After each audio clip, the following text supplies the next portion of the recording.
Bonjour à tous, alors aujourd'hui on attaque l'entraînement numéro 3 dans la suite du chapitre sur les dosages acide-base. On va parler du dosage de l'acide lactique.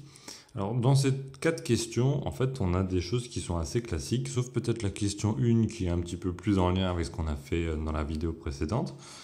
Alors on va voir en fait que cet acide lactique, il faut arriver à trouver où est-ce qu'on le met sur le montage, quelle va être sa quantité de matière à l'équivalence, bref, des petites choses comme ça assez classiques.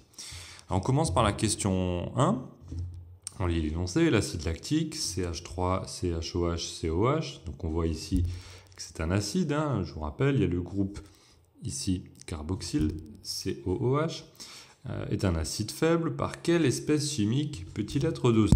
Alors pour pouvoir répondre à cette question, il faut se souvenir de ce qu'on a vu dans la vidéo précédente. Quand on fait un dosage, ce qu'il faut respecter, c'est que la réaction est totale, unique et rapide. Alors forcément, si on veut doser un acide, il faut qu'on utilise une base. Bon, ça me paraît logique, mais une base forte. Alors la base forte par excellence, c'est la soude ou hydroxyde de sodium, hein, pour son nom un peu plus officiel. Voilà sa formule. Et l'ion qui va intervenir, l'ion responsable de la basicité, justement, c'est HO-. Voilà, un ion que vous connaîtrez au fur et à mesure, puisque c'est vraiment l'ion le plus célèbre dans les ions qui sont basiques.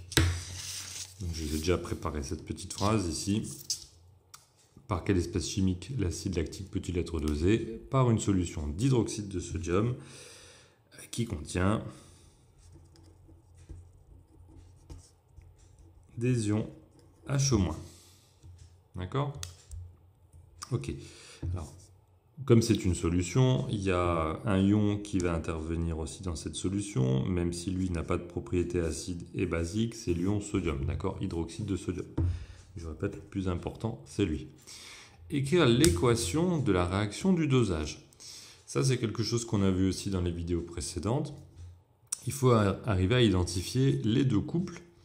Et à partir de deux couples acide-base, hein, il faut deux couples, on va écrire l'équation. Alors, je vous propose de commencer par une notation qui fonctionnera à chaque fois, même quand on sera dans le prochain thème sur les dosages d'oxydoréduction. On cherche les couples. Alors, couple 1. Ah tiens, on était en train de parler de l'hydroxyde de sodium. On a dit que HO- était une base. Ok. C'est la base qui va intervenir. Quel est son acide conjugué? Alors, je vous rappelle, l'acide, c'est celui qui perd un H+, pour donner HO-. Donc, on en avait déjà parlé. Ici, ce sera H2O, d'accord? H2O, il perd un H+, ça donne HO-. Donc, voilà notre premier couple. Couple numéro 2.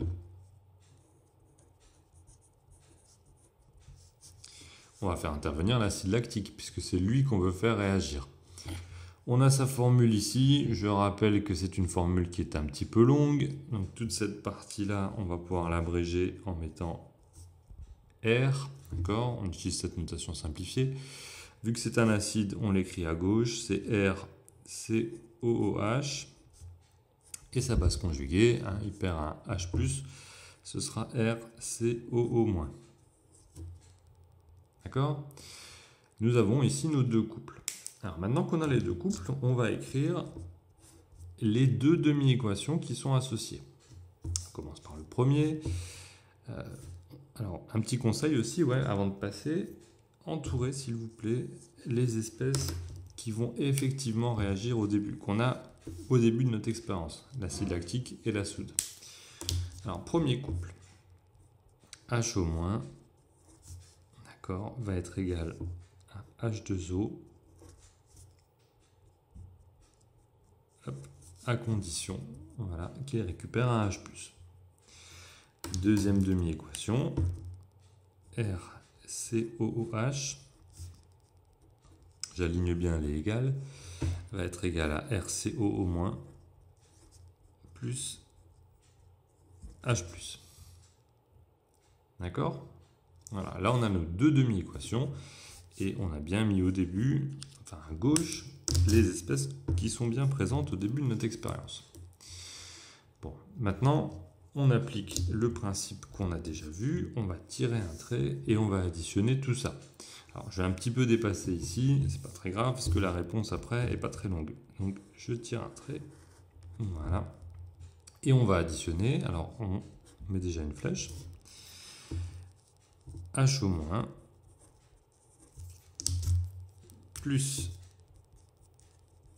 RCOH. J'ai failli oublier le H plus qui est ici, moi je le rajoute. Ok. Donne, hein, la flèche se dit donne. RCOO- plus H plus H2O. Voilà. Alors vous remarquerez qu'à chaque fois, quand vous avez bien fait ce boulot, vous devez pouvoir faire cette simplification des H+, puisque l'acide d'un côté qui va céder son H+, va être récupéré de l'autre. Donc les H+, finalement, se simplifient toujours du bilan dans une réaction. Et là, vous avez écrit votre réaction entre la soude, en tout cas les ions hydroxyde de la soude, l'acide lactique, qui donne la base conjuguée de l'acide lactique, et de l'eau. D'accord ? Voilà, je me concentre que sur les acides et les bases. Je n'ai pas parlé de Na+, lui ici il n'intervient pas dans cette affaire. On dit qu'il est spectateur, donc je ne l'écris pas.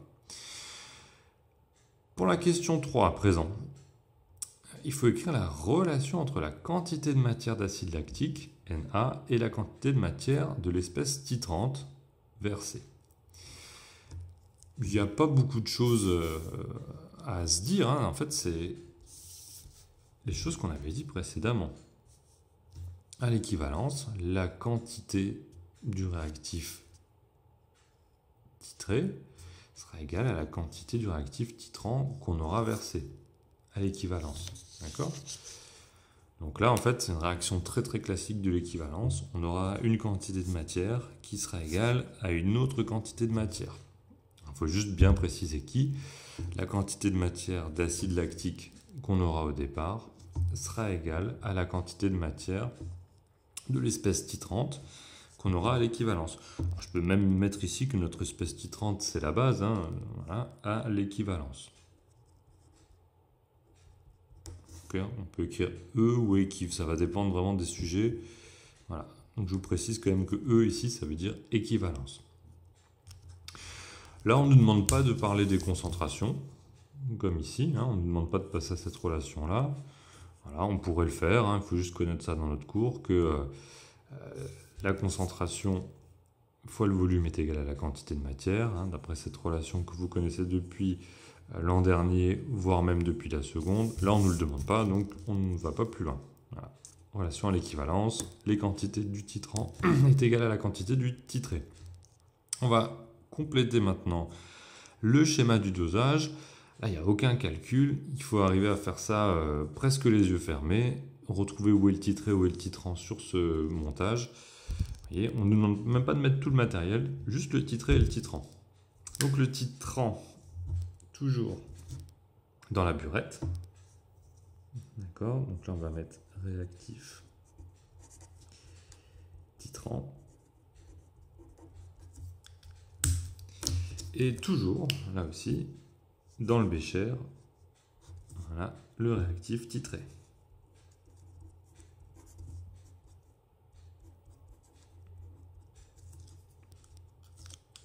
Si on veut faire les choses bien, on peut éventuellement indiquer qui est le titrant et qui est le titré dans cette expérience.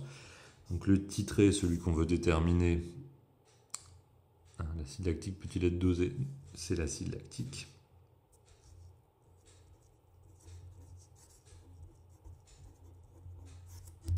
Voilà, et le réactif titrant qu'on a utilisé pour doser cet acide, pour le détruire, eh bien, c'est la soude ou hydroxyde de sodium. Voilà, comme j'ai pas trop de place, j'utilise le mot soude.